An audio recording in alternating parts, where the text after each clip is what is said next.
성경을 읽거나 들을 때 주인공이 자기가 되지 못한다면 구경꾼에 지나지 않습니다. 구경꾼은 배역이 없기 때문에 삶이 공허할 뿐만 아니라 품삯을 주지 않으니 배고플 수밖에 없습니다. 구하라 그리하면 구할 것이요 찾아라 그리하면 찾을 것이라. 영적인 세계도 배역이 없이 거지되어 가지고 구하고 찾는다면 사마귀가 개에게 떡 한 조각 던져주는 것처럼 던져줄 것입니다. 그리고 그 사마귀는 훗날 10조각 복리이자 쳐서 빼앗아 갑니다. 그러므로 함부로 구하고 찾으며 훗날 당하고 속상해하지 말고 손 벌릴 자리 봐가면서 손 벌리고 누울 자리 봐가면서 누워 쉬는 지혜 있길 바라면서 이 드라마 같은 이 말씀을 오늘 시간도 반납하지 말고 받아가지고 가시기 바랍니다. 이 시간 첫 번째 하나님이 저와 여러분에게 주신 말씀은 에스겔서 47장 9절 말씀이 되겠습니다. 에스겔서 47장 9절 화면을 통해서 우리 다 같이 받아가겠습니다. 이 강물이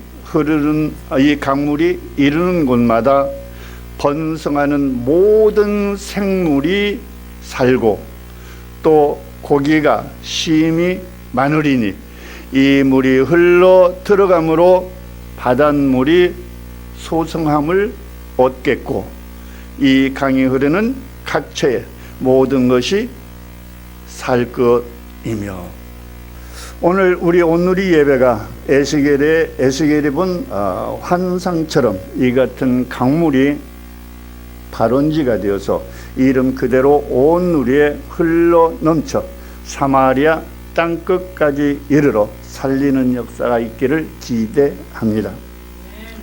하나님의 말씀은 두뇌에 기억되어 콩나물 머리를 만드는 학문이 아니라 먹기만 하면 모든 생물이 살아나는 말씀입니다.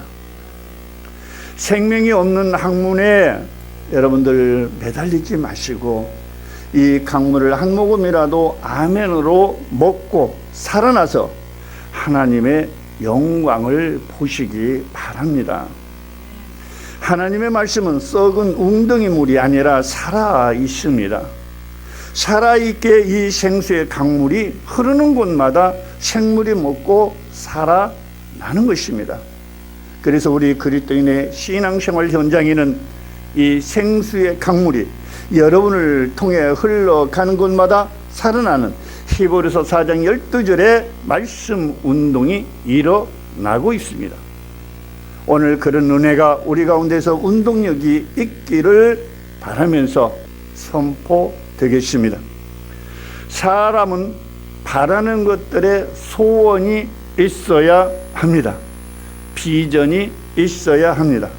이 비전은 내가 만들어내는 것이 아니고 하나님의 성령이 내게 주시는 빌립보서 2장 13절의 소원이 항상 내 마음속에 흐르고 있어야 합니다.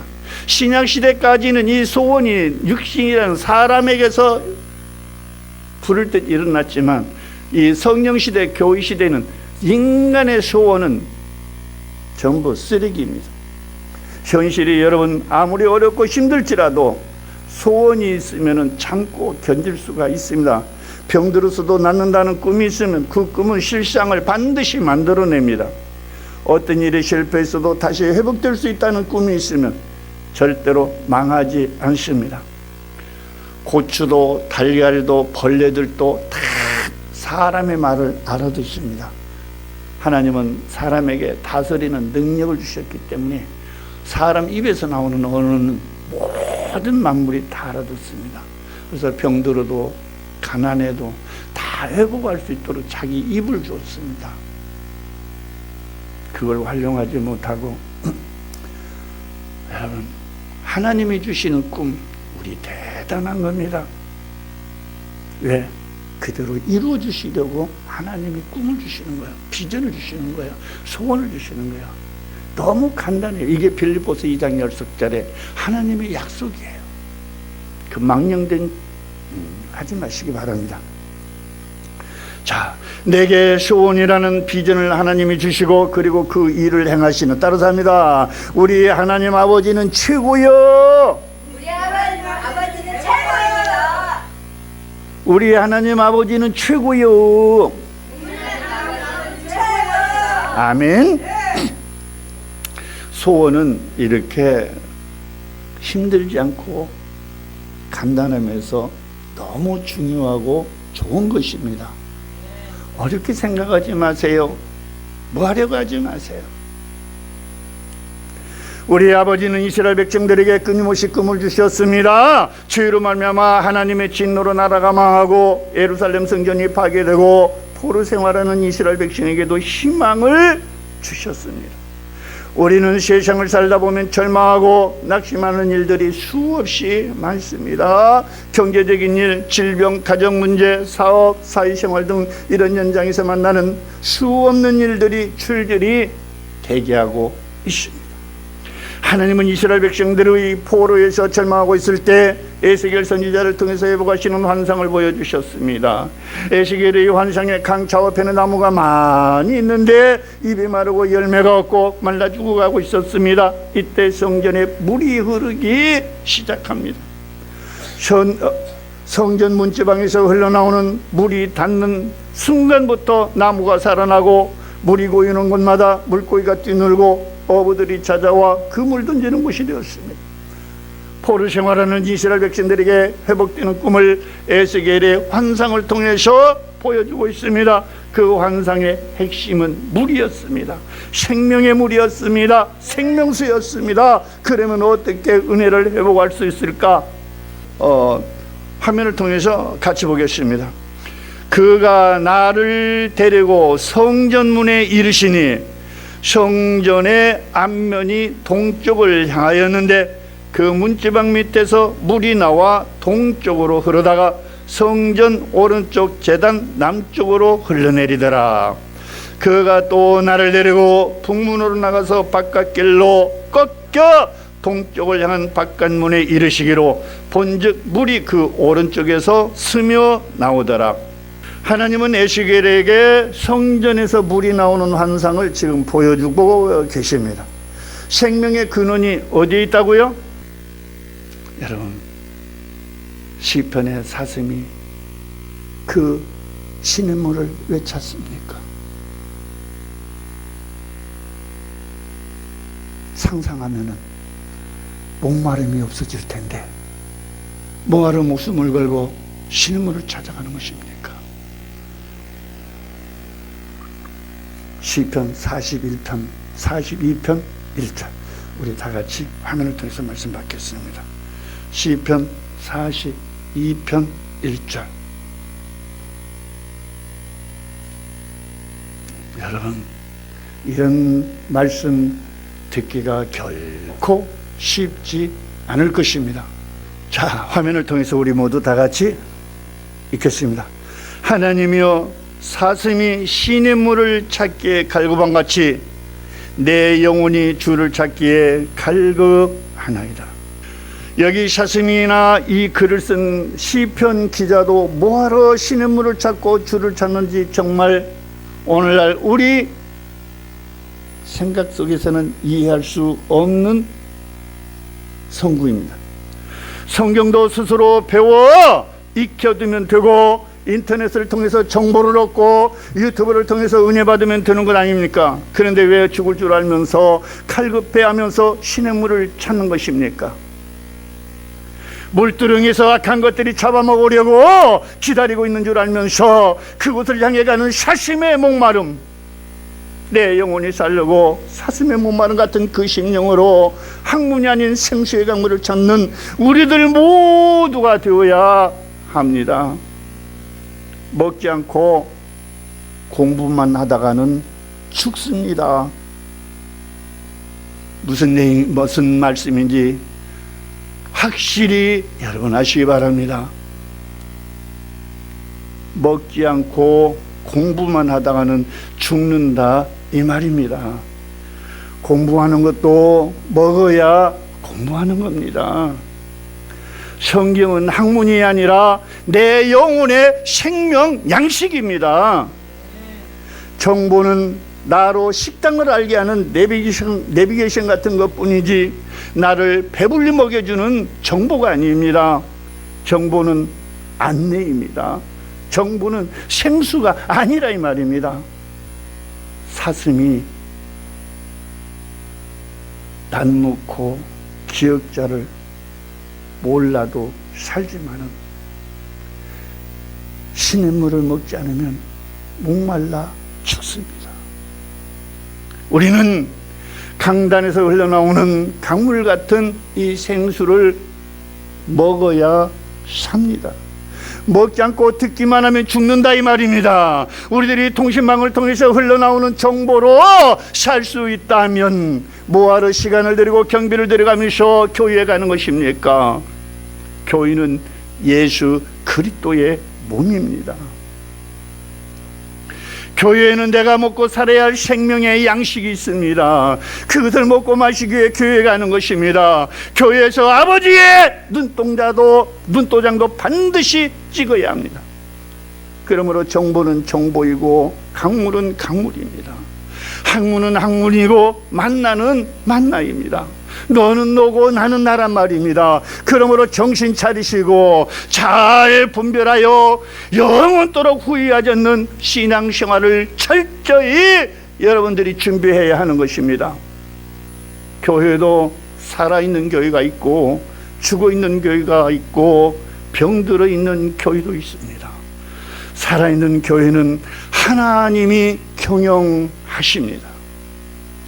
살아있는 교회가 주님이라 불리우는 하나님의 성전입니다. 살아있는 성전의 문이 열리고 그 문지방을 통해서 생수가 흘러내리는 것입니다. 이 물을 먹고 마시기에 교회 예배에 참석하는 이유가 여기에 있는 것입니다. 물고기들은 성전에서 흘러내리는 그 물을 먹고 마셔야 합니다. 성전에서 흘러나오는 물이 닿는 곳마다 생명이 살아나면서 잎이 피고 나무가 무성해지면서 아름다운 꽃이 피고 열매가 맺어지는 것입니다. 성전에서 나온 물이 모든 것을 살리는 생명수입니다. 이스라엘 백성들이 다시 회복하고 희망과 비전의 원천이 성전되었음을 보여주신 것입니다.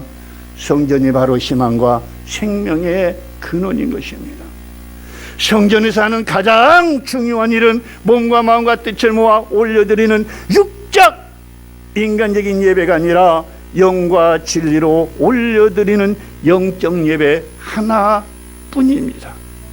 이 일을 위해서 저와 여러분은 이 세상에 출생한 것입니다.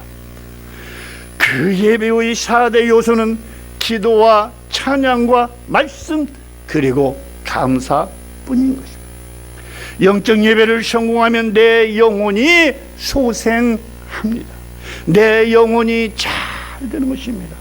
내 영혼이 잘 되면 인간적인 내 몸도 건강해지고 인간적인 생활도 행복해지는 것입니다. 영혼이 잘 되면 안 되는 일이 없습니다. 내 몸이 건강하면 안 되는 일이 없다 이 말입니다. 잘 들으세요. 보약 먹는다고 건강해지고 보약 먹는다고 평강을 누리며 보약을 먹는다고 기쁨이 있는 것이 아니라 영적 예배를 성공하면 건강해지고 기쁨이 있고 평안이 있으며 범사에 감사의 신앙 고백이 이어지는 것입니다. 저둠의 세상 주관자들에게 빛을 발하는 것입니다. 그들에게 신앙의 전도사가 되는 것입니다. 등불이 되는 것입니다. 이것이 우리의 꿈입니다. 이것이 우리의 비전인 것입니다. 하나님이 주시는 소원이 바로 빌립보서 2장 13절 이것입니다. 이것이 우리의 신앙입니다. 이 일을 위해 사람이 능으로 할 수 있다 없다? 없습니다. 보약 먹는다고 되는 것이다? 아닙니다. 공부를 많이 한다고 되는 것도 아닙니다. 기도를 많이 한다고 되는 것도 아닙니다. 오직 생수의 강물만이 성전에서 흘러내릴 때 그 생수가 그 강물이 바로 나를 살리고 나를 자라게 하며 나로 나타내는 것입니다. 그래서 인간적인 생각을 버리라고 내 입술이 이렇게 얇아지더라 말씀을 드렸습니다. 내 꿈이 하나님이 주시는 꿈으로, 내 비전이 하나님이 주시는 비전으로, 내 소원이 하나님이 주시는 소원으로 바뀔 때 그 어떤 보약보다도, 그 어떤 기쁨보다도 바꿀 수 없는 평강을 누리게 되는 것입니다. 다니엘은 포로로 잡혀가서도 하루 3번씩 예루살렘 성전을 향해서 창문을 열고 기도를 드렸습니다. 우리 다니엘서 6장 10절 말씀 화면을 통해서 받겠습니다. 하나님이 저와 여러분에게 말씀하십니다. 다니엘이 이 조서에 왕의 도장이 찍힌 것을 알고도 자기 집에 돌아가서는 입방에 올라가 예루살렘으로 향한 창문을 열고 전에 하던 대로 하루 3번씩 무릎을 꿇고 기도하며 그의 하나님께 감사하였더라. 지금도 유대인들은 성전 중심의 삶을 산다고 합니다.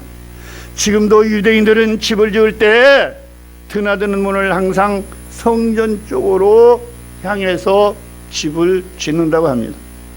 왜 그들은 이렇게 성전을 중요하게 여기는 것일까요? 성전의 주인이 내가 아니라 하나님이기 때문에 그렇습니다. 나라는 사람이 내 집의 주인이 아니라, 나라는 사람이 우리 교회의 주인이 아니라 하나님이 주인, 하나님 중심이 되는 신앙생활을 해야 합니다. 입술로는 신앙생활을 한다고 하면서 자기 중심으로 사는 사람들이 적지 않습니다. 이제는 자기 중심에서 하나님 중심으로 반드시, 그것도 총알같이 빠른 시간 안에 바뀌어야 합니다. 성도는 3가지 성전이 있어야 한다고 합니다. 하나는 따라서 볼까요? 마음의 성전. 내 마음이 하나님의 성전되어야 합니다. 그래야 내 마음에 하나님이 계시고 성령이 계시고 예수님이 계시는 것입니다. 고린도전서 3장 16절로 17절의 말씀 화면을 통해서 선포됩니다. 고린도전서 3장 16절로 17절 다 같이 읽겠습니다.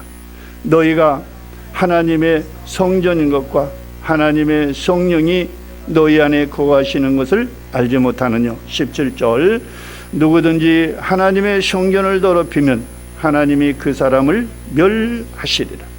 하나님의 성전은 거룩하니 너희도 그러하니라. 할렐루야. 와, 대박이다. 하나님이 내 안에서 나를 다스리려고 오셨는데, 오늘날 우리 교회 신앙을 보면 내가 하나님을 다스리고 있지 않나 모르겠습니다. 만약에 인간이 내가 하나님을 다스리고 윽박지르고 숨통을 쥔다면 이제 그 행위 멈추고 유턴해서 회개하여야 합니다. 잘 들으세요. 내가 하나님의 성령을 인도해서 내 마음대로 쓰는 것이 아니라 하나님의 성령이 나를 인도하게 하셔서 내가 하나님으로부터 쓰임받아야 합니다. 하나님이 내 안에서 나를 다스린다면 나는 어떤 환경에서 어떻게 넘어질지라도 곧 일어납니다. 넘어져서 일어나지 못하는 것은 처음부터 하나님의 성령이 너희 안에 계시지 않을 수도 있습니다. 사마귀는 넘어뜨려 놓고 일어나지 못하게 하지만 우리 하나님은 넘어진 나를 일으켜 주십니다. 성도는 하나님이 거하는 거룩한 성전이라고 그랬습니다.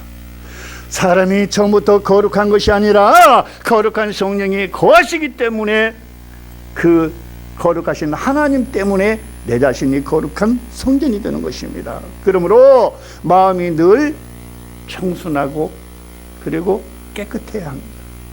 성령이 주시는 선한 양심을 따라서 살아야 합니다. 감사를 잃어버리면 자존심이 왕노릇하는 것입니다. 넘어져도 오뚜기처럼 일어나지 못하는 것입니다. 그래서 늘 감사의 신앙 고백이 있어야 하는 것입니다. 이 고백이 자기 안에서 습관적인 고백이 되게 하려면 감사라는 생수를 많이 마셔서 충만하게 채워야 하는 것은 누구의 목? 자기 자신의 몫입니다. 또 하나는 천상의 성전이 있습니다. 우리 요한계시록 21장 4절 말씀 받으면서 이 시간 마치도록 하겠습니다. 이 시간 마치고 다음 시간에 이어서 말씀 받도록 하겠습니다. 모든 눈물을 그 눈에서 씻기심에 다시 사망이 없고, 애통하는 것이나 곡하는 것이나 아픈 것이 다시 있지 아니하리니 처음 것들이 다 지나갔습니다. 이곳이 천상의 성전입니다. 우리가 이 성전을 향해서 지금 다름질 하고 있는 것입니다. 이 성전에 가서 사는 영원한 꿈을 꾸지 않고 이 세상의 꿈을 갖고 몸부림치는 교회 생활을 한다면 그 사람은 정말 신앙에 문제가 있다고 보아야 합니다. 여러분, 내가 나를 죽이지 않으면 사마귀의 영들은 좋아하지만 하나님의 영은 나와 함께 할 수 없습니다. 이어서 다음 시간에 이 말씀 받기로 하고 오늘 시간에서 마치도록 하겠습니다.